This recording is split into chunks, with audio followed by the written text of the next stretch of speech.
सुखार नामक सामरिया के एक नगर तक आया जो उस भूमि के पास है जिसे याकूब ने अपने पुत्र यूसुफ को दिया था, और याकूब का कुआं भी वही था। यीशु मार्ग का थका हुआ उस कुएं पर यूं ही बैठ गया, और यह बात 6 घंटे के लगभग हुई।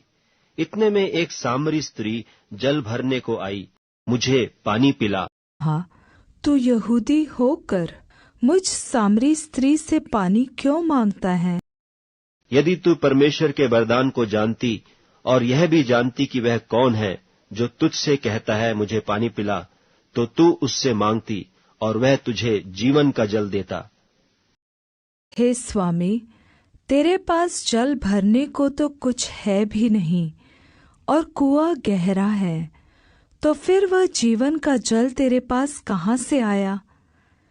क्या तू हमारे पिता याकूब से बड़ा है, जिसने हमें यह कुआं दिया, और आप ही अपने संतान और अपने पशुओं समेत उसमें से पिया?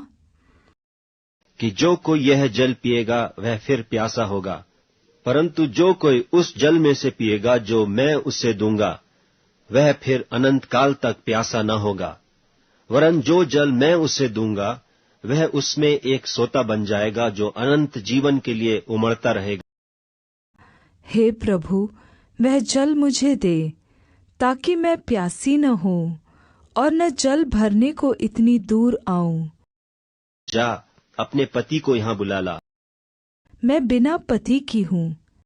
ठीक कहती है कि मैं बिना पति की हूँ, क्योंकि तू 5 पति कर चुकी है, और जिसके पास तू अब है वह भी तेरा पति नहीं। यह तूने सच कहा। हे प्रभु, मुझे लगता है कि तू भविष्यद्वक्ता है। हमारे पूर्वजों ने इसी पहाड़ पर भजन किया, और तुम कहते हो कि वह जगह जहाँ भजन करना चाहिए यरूशलेम में है।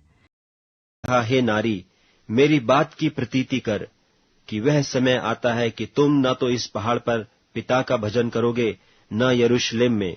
तुम जिसे नहीं जानते उसका भजन करते हो, और हम जिसे जानते हैं उसका भजन करते हैं, क्योंकि उद्धार यहूदियों में से है।